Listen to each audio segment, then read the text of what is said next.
Как во время Второй мировой хотели применить мышей в качестве оружия против японцев? Какое чудо-оружие возмездия почти успела подготовить нацистская Германия? Порой удивляешься, какое безумное и невероятное оружие изобретали разные страны во время Второй мировой войны. В этом видео я расскажу о самых необычных образцах вооружения. А в конце я расскажу о том, что водородная бомба существовала, а также применялась уже во время войны. Кто-то может возразить, что камикадзе – это не оружие, но проблема состоит в том, что во времена Второй мировой войны не было современных технологий. Это сегодня существуют беспилотники камикадзе различных модификаций, а раньше просто использовали живых людей. Конечно, японцы пришли к такой тактике не от хорошей жизни. Впервые они применили самолеты камикадзе с подвешенной бомбой в октябре 1944 года, когда их положение стало катастрофическим. Когда японцы увидели положительные результаты таких атак, то стали изобретать пилотируемые крылатые бомбы с ракетным двигателем, пилотируемые торпеды и катера камикадзе. В странах, где человеческая жизнь ни гроша ломаного не стоит, такая тактика ведения боя считается приемлемой. Но даже они сталкиваются с серьезной проблемой. Представьте, что вы циничное правительство и не считаетесь жизнями. Но проблема в том, что война – это строгая математика. Здесь все нужно считать.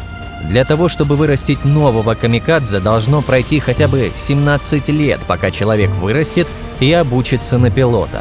Это слабое звено такой циничной тактики. Вы можете возразить, мол, зачем кого-то растить, если можно использовать готовых пилотов? Ну, если война идет один день, то так оно и есть. Только японцы заметили странное явление. Пилоты очень быстро заканчиваются. Они срочно развернули программу подготовки новых пилотов, но качество обучения сильно страдало. Самолет по сложности сильно отличается от саперской лопаты или ружья. Кстати, самолет использовать один раз тоже не лучшее решение. На изготовление его требуется время и ресурсы, а с ресурсами у Японии были особые проблемы. Собственно, эта проблема и подтолкнула пойти японцев против США. Напомню, что нападение на Пёрл-Харбор началось из-за наложенного эмбарго. Обыватели думают, что главная цель войны – это захват территорий. На самом деле захват территорий – это политическая цель. Задача военных – уничтожить армию противника. Если это можно сделать без захвата территорий, то так даже лучше. Не придется растягивать логистику и многое другое.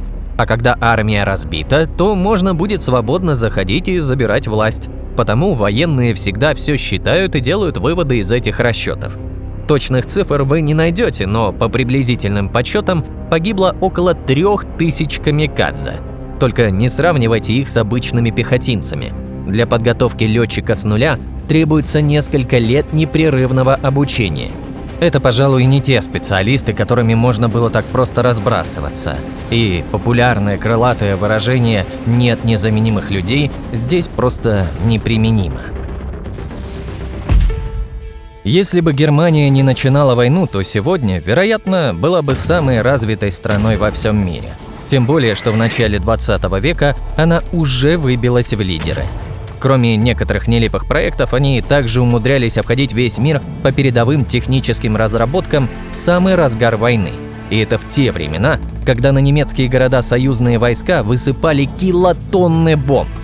Если перевести это в тротиловый эквивалент, то получится, что на Германию было сброшено эквивалент примерно 90 тысяч атомных бомб, сброшенных на Хиросиму. Даже после войны страны-победители вывезли из Германии много чертежей, оборудования и немецких ученых. Настолько были важны для мира немецкие наработки. Сегодня же слово «вандервафля» стало нарицательным, но оно произошло от немецкого названия «вундерваффе» – «чудо-оружие». Это название часто использовала пропаганда, потому что оно дошло и до наших дней.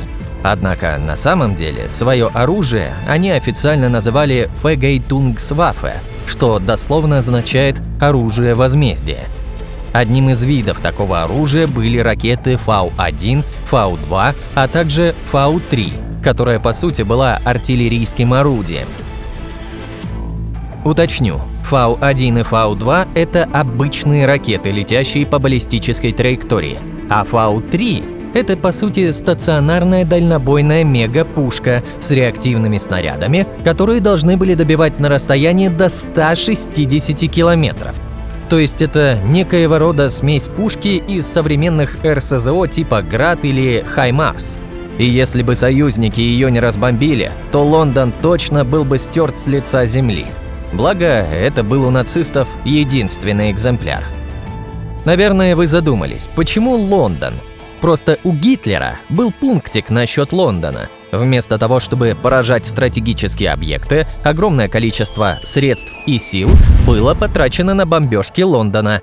Эту пушку нельзя было перенацеливать с объекта на объект. Ее изначально строили так, чтобы поразить конкретно Лондон. Даже глядя на фото, многие не понимают, как это должно было работать. Но если обратить внимание только на длинный ствол и не обращать внимания на боковые ответвления, тогда будет проще понять. Боковые ответвления, сороконожки, давали дополнительную энергию разгоняющемуся снаряду. Что же касательно Фау-1 и Фау-2, то это было действительно ужасное оружие. Но для эффективного использования этих ракет Германия должна была произвести их в разы больше, чем могла физически. Хотя за все время их было запущено на Британию в количестве 3225 штук. Оказалось, что этого было мало. А вы знаете, почему Porsche на суде после войны оправдали, а Renault нет? Ведь вроде оба инженера помогали Третьему рейху в разработке и строительстве оружия. Вот сверхтяжелый танк Маус является этому наглядным примером. Фердинанд Порше специально спроектировал самый бестолковый танк в мире. Он всегда во все свои разработки закладывал так называемые «жучки», которые сильно ухудшали изделие качества. Это касается и «Тигра», и других его разработок. Например, в танке Маус не было предусмотрено пулеметов для ведения ближнего боя. Весил он столько, что любая распутица превращала его в бестолковую недвижимость. Ведь не существовало такого тягача во всем мире, который смог бы вытащить такую громадину из грязи. Про мосты тоже стоит забыть. Вы представляете, что немцы планировали такой танк переправлять по дну рек? Вы вообще много рек знаете, где идеальное дно и без ила, мусора и прочих неприятностей? Силовая установка танка была в виде очень ненадежного дизельного двигателя Daimler-Benz MB517. По сути, этот двигатель служил генератором для электродвигателей, которые, в свою очередь, передавали крутящий момент на ведущие колеса. Сам танк был настолько высокотехнологичен, что невозможно было его обслуживать на фронте физически. Всего этих танков было сделано в количестве 2 штук, и за все время они так и не попали на фронт. Не только Гитлер болел гигантоманией. Сталин от него тоже не отставал, потому в СССР создали огромную, но бестолковую пушку.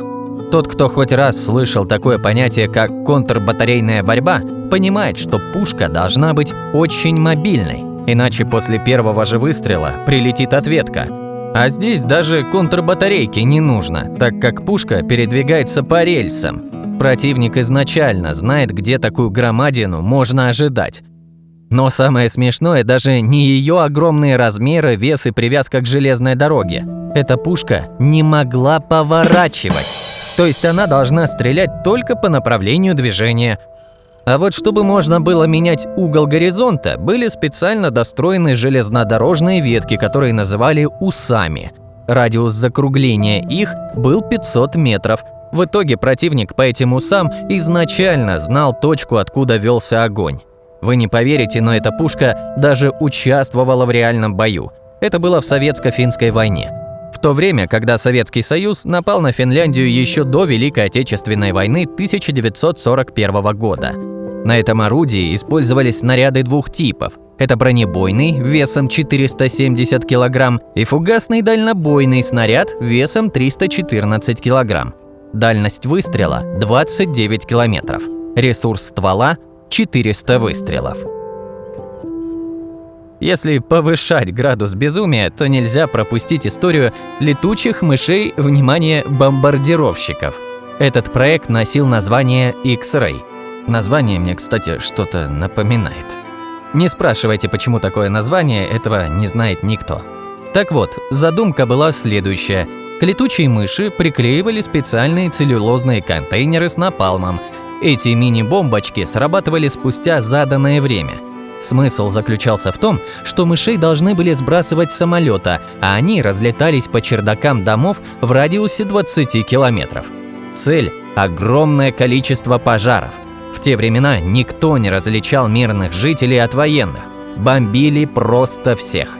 Опыты показали, что при одинаковой бомбовой нагрузке обычные зажигательные бомбы давали от 167 до 400 очагов возгорания, а мышиные бомбы обеспечивали 3-4 тысячи пожаров. Программу закрыли только потому, что просто не успевали по времени с разработкой деталей. А вот сброс атомных бомб закрыл вопрос полностью. Во Вторую мировую войну было придумано много оружия и приспособлений разного вида. Одни были неудачные, а другие очень даже полезные. Одной из таких разработок в Германии была самоходная мини-танкетка «Голиаф». Это была танкетка без экипажа, которая управлялась по проводу на расстоянии. Таких танков-подрывников использовали 3 типа – легкий «Голиаф», средний «Спрингер», тяжелый «Боргвард-4». Самая легкая версия «Голиаф» имела размеры 150 на 85 на 56 сантиметров и несла до 100 килограмм взрывчатки. Этого хватало для уничтожения танков, пехотных формирований и разрушения зданий. Изначально были модели на электротяге, но потом стали делать на бензиновом двигателе мощностью 12 лошадиных сил. Это оружие впервые начали применять на фронте в 1943 году и использовали до самого конца войны. Интересный факт. Все знают, что нацисты во время Второй мировой войны разрабатывали необычные летательные аппараты, которые сегодня называют летающими тарелками. Даже есть подлинные фото и видео испытаний этих тарелок. Но если вы попробуете нарыть больше подробностей на эту тему, то столкнетесь с огромным количеством мифов и очень скудной информации. Создается такое впечатление, что тема летающих тарелок до сих пор жива, и секретные службы сильно не хотят, чтобы общественность что-то знала на этот счет. Из известных фактов, Третий рейх занимался разработкой Фау-7, имеющей форму летающей тарелки. Также разрабатывали отдельный проект под названием «Один» в честь древнескандинавского бога. Целью этого проекта было разработать аппараты, обладающие большей маневренностью, чем самые передовые истребители.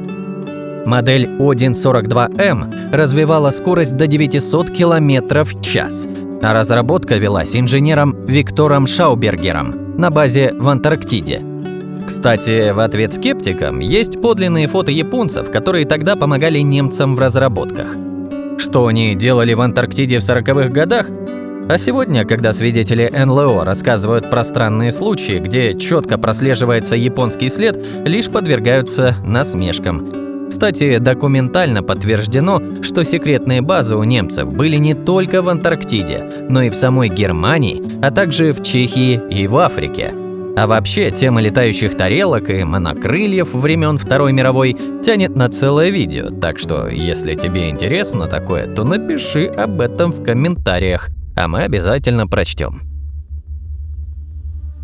Затрагивая различные разработки времен Второй мировой войны, никак невозможно пройти мимо ядерных разработок, ведь это могло кардинально изменить всю мировую историю. В Третьем рейхе ядерная программа разрабатывалась начиная с 1939 года. В письме профессора Пауля Хартека прямо так и говорилось, что страна, которая сможет овладеть достижениями ядерной физики, получит абсолютное превосходство над другими странами.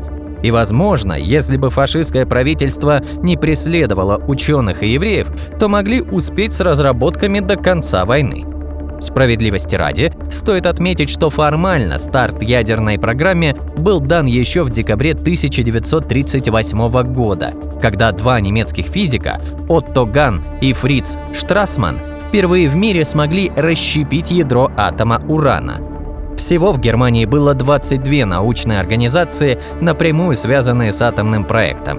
Сам проект так и назывался «Урановый проект». Уже к февралю 1942 года был построен первый немецкий реактор, что на 4 месяца превзошел аналогичную разработку Ферми в Чикаго. Этот опытный реактор принадлежал Лейпцигскому институту и был разработан профессором Гейзенбергом и супругами Дёппель.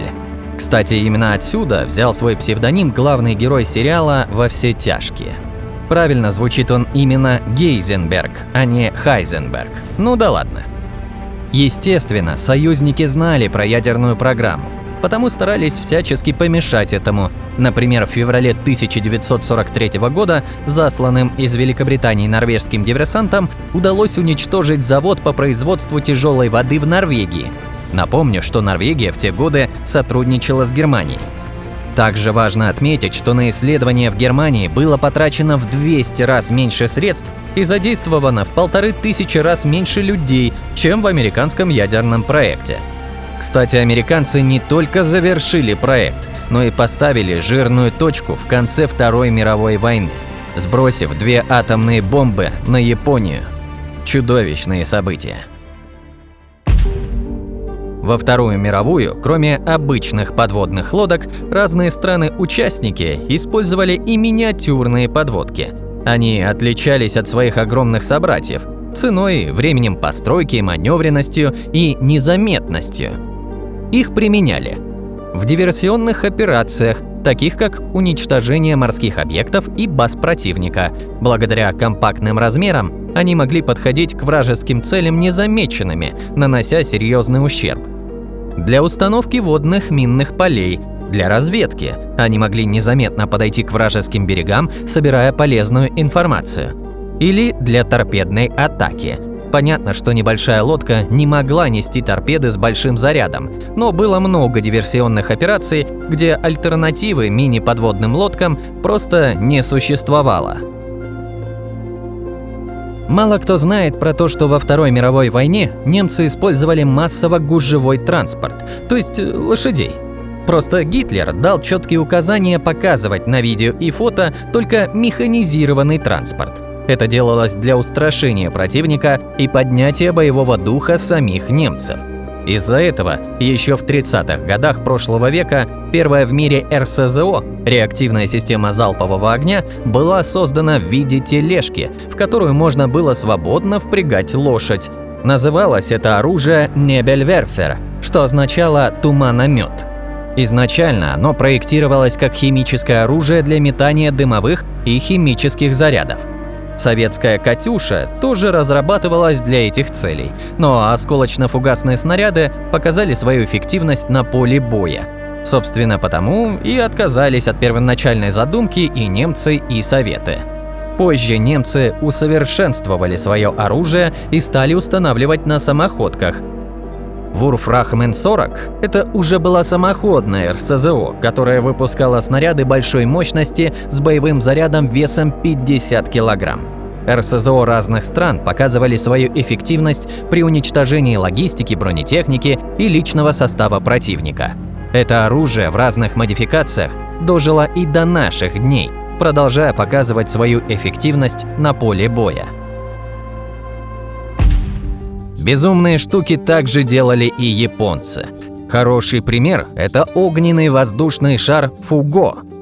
В период с конца 1944 года и начала 1945 года Япония запустила на Америку более 9300 таких шаров. По сути, это были предшественники межконтинентальных ракет. Шар наполнялся водородом. На гондоле устанавливался барометрический автопилот и бомба. Он автоматически следил за высотой шара. Расчет был таким. Шар летел на высоте 11 километров, и через 72 часа срабатывал таймер, который активировал сброс бомбы. Японцы рассчитали, что через такое время шары должны достичь Америки. Единственными жертвами от этой бомбардировки оказались Элиза Митчелл, жена пастора, и 5 детей в возрасте от 11 до 14 лет. Но это официально, поскольку власти США засекретили информацию на момент атаки, чтобы японцы думали, что у них ничего не получилось, то, вероятно, были и более серьезные последствия. Только вот правду вам, конечно же, никто не расскажет.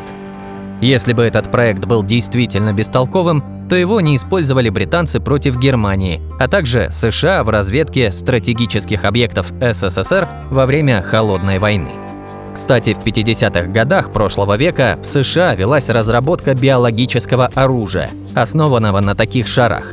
Целью была доставка вредителей хлебных злаков на случай Третьей мировой войны. На этом у нас пока что все. Всем спасибо за просмотр, подписывайтесь на канал, ставьте лайки этому видео, если оно было полезным и интересным, и до встречи в следующих видеороликах. Покедова!